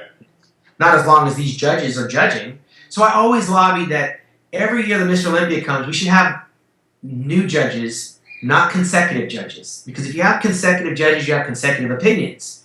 Or at least go electronic. Let's get some electronic going, like the Olympic Games. It's 2001. Seriously, you're using a pen and erasers? So I was on one. I was really super fired up. Then the show's over. I wind up in 4th place again. Hey, Shawn, I want to stop you 1 second. I remember when you said that there was a bodybuilder that attacked a judge, and that's why they never showed the scorecards. Who was that bodybuilder? Do you remember? I believe it was Samir Banu. That's what You're right. I said they don't show the scores because the bodybuilder went after a judge. I think it was Lion of Lebanon. Yeah, he threw a chair at him or something. Yeah. I think it was over in England. It was one of those guys. Yeah. John. But you have to be a bodybuilding historian to know those little stories, right? Right. Just for Wayne again, getting back to the judging. I know you made the comparison to professional sports. They look at their score sheets and see what judge placed them where. I know in the NPC as an athlete, I'm able to look and see what judges place me where, so I can, go up and ask judges. Yes, they can. All they got to do is ask me. I'll send them out the breakdown sheet. Thank you. Yes, hold on a second. Did you say no or yes to that question? We can look at the total score from the judge. No, Shawn, you can ask me for the breakdown sheet and you'll get a fax to you. I've been on this stage for 14 years, competing with Mr. Olympia. Get me started. If he can produce a sheet of paper from last year's Olympia that has the individual scores that any athlete that was in last year's Mr. Olympia has seen, it'd be the first time I've seen it. Matter of fact, the last time that was implemented, 1 or 2 of the athletes got out of control and tried to attack 1 or 2 of the judges. And the judges decided at that point that they would not put their individual names to their individual scores to protect their well-being. This is the farm. This is the farm. And if I'm shooting myself in the foot, my physique will back it up come Saturday night. So but nobody's asked the question, out of those 22 judges, how many judges judged us last year that will be judging us this year? That's a very important question to know. How many of those judges that judged me last year will be judging me this year? That's important to know. Whether we have 58 judges, 22 judges, or 12. If there's 7 of them judging me again in the consecutive year, then what did we accomplish? We haven't done anything. So those are questions that need to be asked. 11 guys that leave this show Saturday night with nothing in their pocket. These are issues that these kind of press conferences need to fix.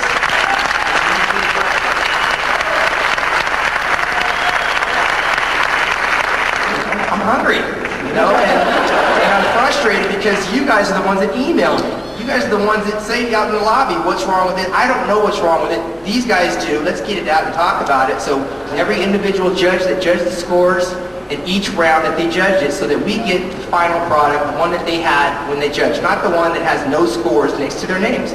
I don't understand what the problem is with that, but I certainly shouldn't have to go and make a special trip to Wayne DeMillia's room to get that piece of paper. It should be with all the rest of the stuff that everybody else has. What are we hiding? Changing decisions after the contest is over, and then you want accountability. The accountability comes from signing the score sheet with your name next to the score. That kills a whole lot of debate between the athletes. It gives us peace of mind after training 5 months on a low-carb diet, doing cardio 2 to 4 hours a day, carving out friendships, breaking up relationships, and doing our job. At the end of the day, if I can see that the judges also did their job, there's a little bit more accountability there. Now, I haven't asked for one judge's name to be thrown out. I haven't asked for one judge's job to be taken. But certainly, it is 2001, and I'm still being judged by the same people. There are enough people out there, whether the IFBB's got to recruit new judges, we need new opinions to get new looks in bodybuilding. We are not going to continue with this trend and expect to attract more and more people. Sure, we got 22 guys qualified. for the Mr. Olympia, which is one of the biggest contests. But take a survey and find out how many people are aspiring to become professional bodybuilders under the current system of rewarding these guys. I mean, the guys are just not as enthusiastic about it because they can't be 300 pounds and think that they can make a living when they're only 5'7", 210. I'm one of the fortunate few. And I do hold the flag for a lot of the smaller bodybuilders, but when I have a judge tell me to my face the night before she judges me, you haven't changed in 12 years, and she's going to turn around and judge me, how do you think I take that?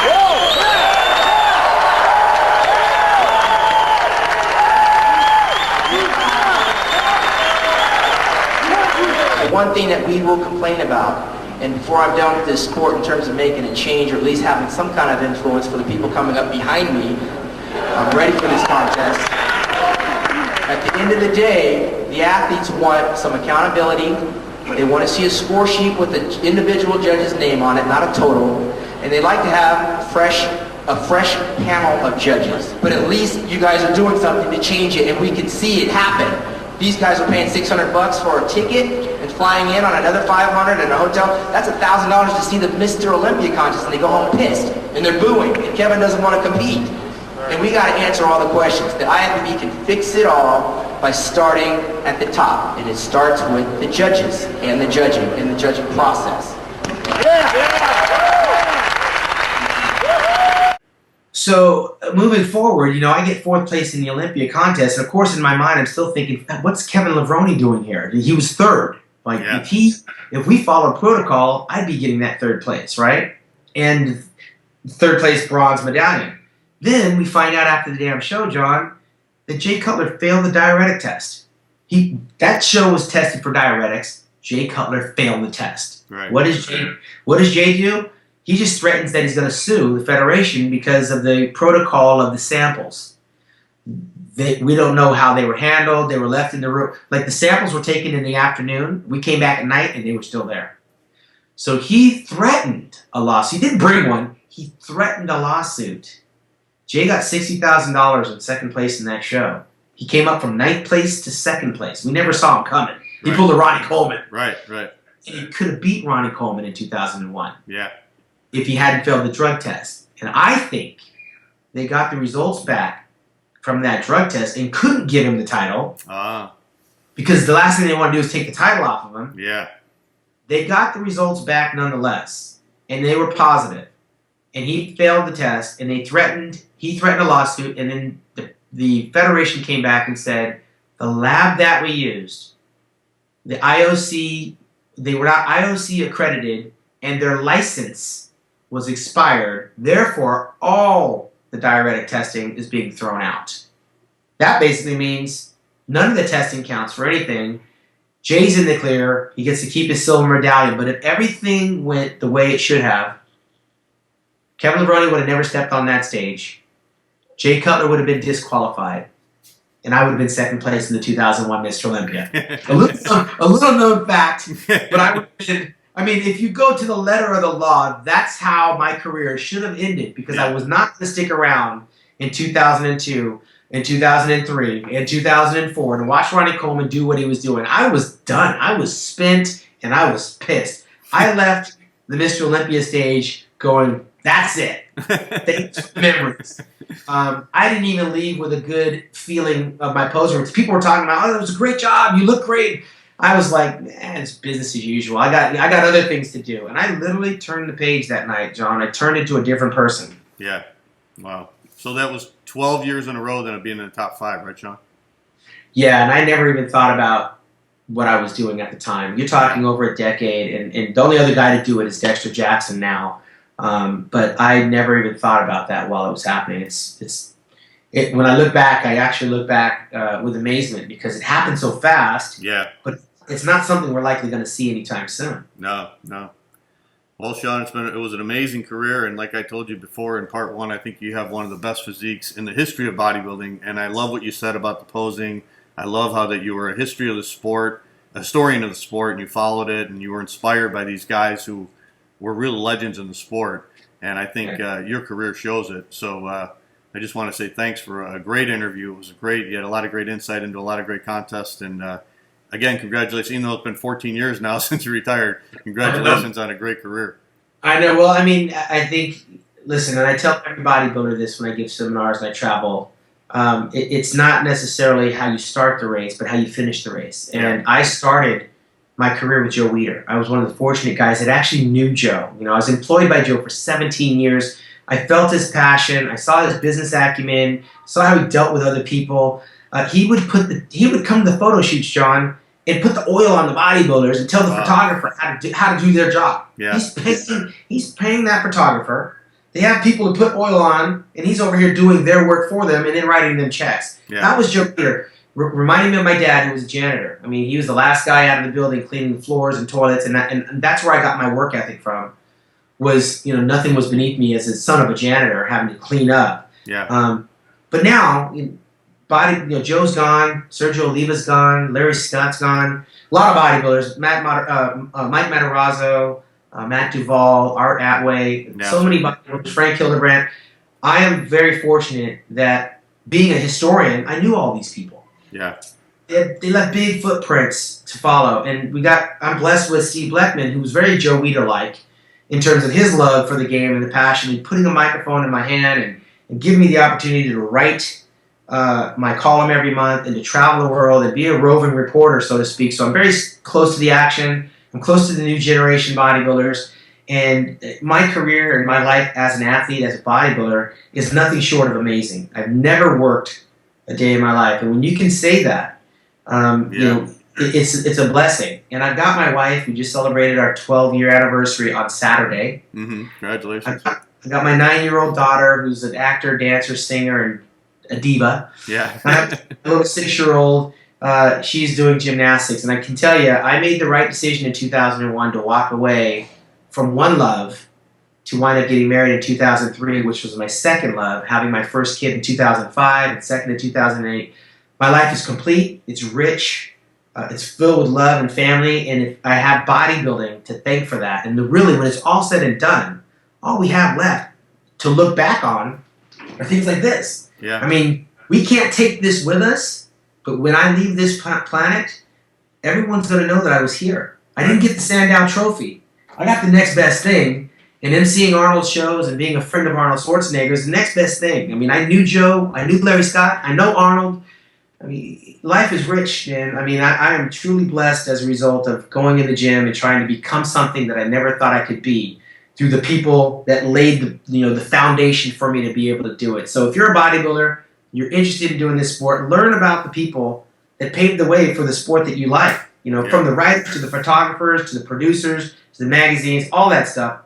Be very complete and very thorough, and it will taste that much sweeter when you're going on 50 years old in September this year. All right, Shawn Ray. Well, thank you very much again for a great interview. We had to put it in 2 parts because it was so long, but you had a great career, and I just want to thank you for your contribution again, Shawn. All right. Still got it.